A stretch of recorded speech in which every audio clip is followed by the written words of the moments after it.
വരാനിരിക്കുന്ന കുറച്ചു ദിവസങ്ങൾ വരെ മഴ മാത്രമല്ല, മറിച്ച് ശക്തമായ ഇടിമുഴക്കം, മിന്നൽ തിളക്കം, മണിക്കൂറിൽ 40 മുതൽ 50 കിലോമീറ്റർ വരെ വേഗതയിൽ വീശുന്ന ശക്തമായ കാറ്റിന്റെ ആഘാതവും പല പ്രദേശങ്ങളിലും നിലനിന്നേക്കാം.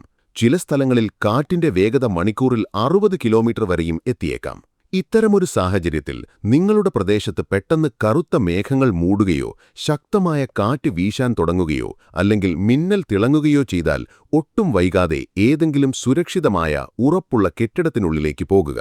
തുറന്ന മൈതാനങ്ങൾ, ഉയർന്ന മരങ്ങൾക്ക് താഴെ, വൈദ്യുതി തൂണുകൾക്ക് സമീപം അല്ലെങ്കിൽ പുഴയുടെയും കുളത്തിന്റെയും തീരത്ത് നിൽക്കുന്നത് അതീവ അപകടകരമാണെന്ന് തെളിഞ്ഞേക്കാം. ഇനി ഏറ്റവും വലിയ ചോദ്യം, ഈ മഴ വെറും കുറച്ചു മണിക്കൂറുകളുടെ അതിഥിയാണോ, അതോ അടുത്ത കുറച്ചു ദിവസങ്ങൾ വരെ വടക്കൻ കേരളത്തെ മുഴുവൻ അതിന്റെ പിടിയിലാക്കാൻ പോകുകയാണോ? ഇതിനുള്ള മറുപടി കാലാവസ്ഥാ വകുപ്പിന്റെ അടുത്ത മുന്നറിയിപ്പിൽ ഒളിഞ്ഞിരിപ്പുണ്ട്. അതിനാൽ വീഡിയോ അവസാനം വരെ തീർച്ചയായും കാണുക.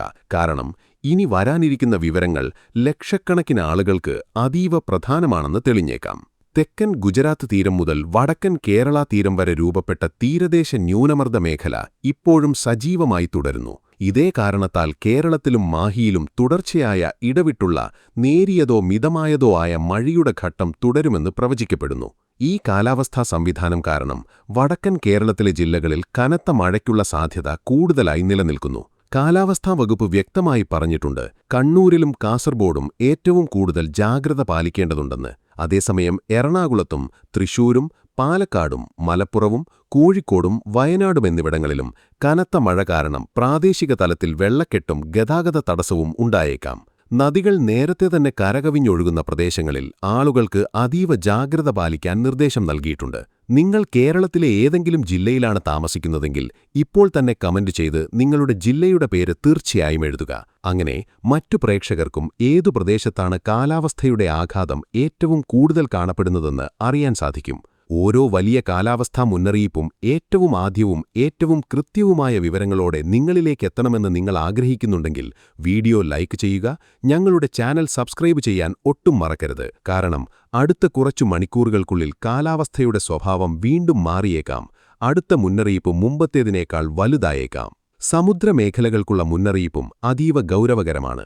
കാലാവസ്ഥാ വകുപ്പിന്റെ കണക്കനുസരിച്ച് തീരപ്രദേശങ്ങളിൽ ഉയർന്ന തിരമാലകൾ ഉയരാനും കടലാക്രമണം വർദ്ധിക്കാനും കടൽ അതീവ അശാന്തമായി തുടരാനും സാധ്യതയുണ്ട്. അതിനാൽ ചെറിയ വള്ളങ്ങളും മത്സ്യബന്ധന ബോട്ടുകളും കടലിൽ ഇറക്കരുതെന്ന് നിർദ്ദേശം നൽകിയിട്ടുണ്ട്. നേരത്തെ തന്നെ തുറമുഖങ്ങളിൽ നിർത്തിയിട്ടിരിക്കുന്ന ബോട്ടുകൾ ശക്തമായ കാറ്റിൽ നിന്നും ഉയർന്ന തിരമാലകളിൽ നിന്നും നാശനഷ്ടങ്ങൾ ഉണ്ടാകാതിരിക്കാൻ ശക്തമായ കയറുകൾ ഉപയോഗിച്ച് സുരക്ഷിതമായി കെട്ടിയിടാൻ നിർദ്ദേശങ്ങൾ നൽകിയിട്ടുണ്ട്. കടൽ തീരങ്ങളിൽ കറങ്ങുന്നതും വിനോദതുഞ്ചാര പ്രവർത്തനങ്ങളിൽ ഏർപ്പെടുന്നതും അല്ലെങ്കിൽ കടൽ തീരത്ത് ഫോട്ടോയും വീഡിയോയും എടുക്കുന്നതും പൂർണ്ണമായും ഒഴിവാക്കാൻ അഭ്യർത്ഥിച്ചിട്ടുണ്ട്. ഇതിനിടയിൽ കാലാവസ്ഥയ്ക്കൊപ്പം മറ്റൊരു വലിയ മുന്നറിയിപ്പും പുറത്തുവന്നിട്ടുണ്ട്. സംസ്ഥാനത്തിന്റെ പല ഭാഗങ്ങളിലും അൾട്രാവയലറ്റ് വികിരണം അഥവാ അൾട്രാവയലറ്റ് രശ്മികളുടെ അളവും വർദ്ധിച്ചിട്ടുണ്ട്. കൊല്ലം ജില്ലയിലെ കൊട്ടാരക്കര, പത്തനംതിട്ടയിലെ കോന്നി, ആലപ്പുഴയിലെ ചെങ്ങന്നൂർ, കോട്ടയത്തെ ചങ്ങനാശ്ശേരി, ഇടുക്കിയിലെ മൂന്നാർ എന്നിവിടങ്ങളിൽ ഓറഞ്ച് അലർട്ട് പുറപ്പെടുവിച്ചിട്ടുണ്ട്. അതേസമയം എറണാകുളത്തെ കളമശ്ശേരി, തൃശൂരിലെ ഉല്ലൂർ, പാലക്കാട്ടെ തൃത്താല, മലപ്പുറത്തെ പൊന്നാനി, വയനാട്ടിലെ മാനന്തവാടി എന്നിവിടങ്ങളിൽ യെല്ലോ അലർട്ട് പ്രഖ്യാപിച്ചിട്ടുണ്ട്.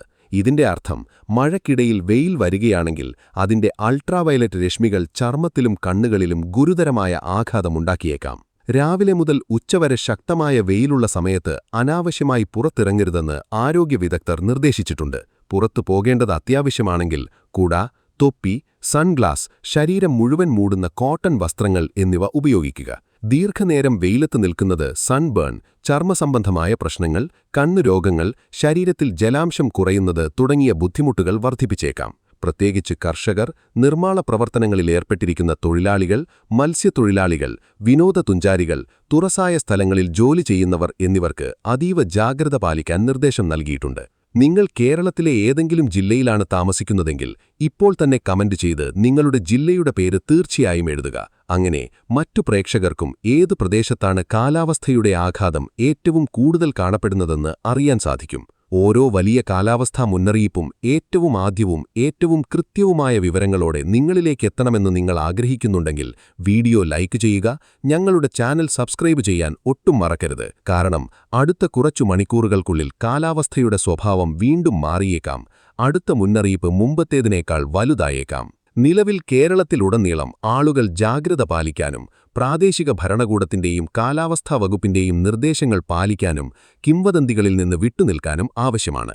ഓറഞ്ച് അലർട്ട് പുറപ്പെടുവിച്ചിരിക്കുന്ന ജില്ലകളിൽ കനത്തതോ അതിശക്തമായോ മഴയുടെ ഭീഷണി നിലനിൽക്കുന്നു.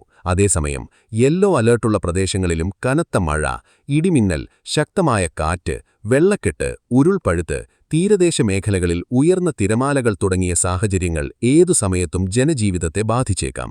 ഇത്തരമൊരു സാഹചര്യത്തിൽ ഭരണകൂടം പുറപ്പെടുവിക്കുന്ന ഓരോ നവീന മുന്നറിയിപ്പും ശ്രദ്ധിക്കുക. അനാവശ്യമായ റിസ്ക് എടുക്കുന്നത് പൂർണ്ണമായും ഒഴിവാക്കുക. എന്നാൽ ഏറ്റവും വലിയ ചോദ്യം ഇപ്പോഴും ബാക്കിയുണ്ട്. അടുത്ത 1-2 ദിവസത്തിനുള്ളിൽ ഈ മൺസൂൺ കൂടുതൽ ശക്തമായി വടക്കൻ കേരളത്തിലെ മറ്റു ജില്ലകളെ അതിന്റെ പിടിയിലാക്കുമോ, അതോ കാലാവസ്ഥ കുറച്ച് ആശ്വാസം നൽകുമോ? കാലാവസ്ഥാ വകുപ്പ് നിരന്തരം പുതിയ നിരീക്ഷണം നടത്തിവരികയാണ്. അടുത്ത വലിയ അപ്ഡേറ്റ് പുറത്തു വന്നാൽ ഉടനെ അതിന്റെ ഏറ്റവും വേഗത്തിലും കൃത്യവുമായ വിവരങ്ങൾ ഞങ്ങൾ നിങ്ങൾക്കായി എത്തിക്കും. അതിനാൽ നിങ്ങളുടെ ജില്ലയിലെ കാലാവസ്ഥ ആദ്യം അറിയണമെങ്കിൽ ഇപ്പോൾ ഈ വീഡിയോ ലൈക്ക് ചെയ്യുക, ഞങ്ങളുടെ ചാനൽ സബ്സ്ക്രൈബ് ചെയ്യുക, ബെൽ ഐക്കൺ തീർച്ചയായും അമർത്തുക. അങ്ങനെ പ്രധാനപ്പെട്ട കാലാവസ്ഥാ അപ്ഡേറ്റുകൾ നിങ്ങൾക്ക് നഷ്ടമാവില്ല.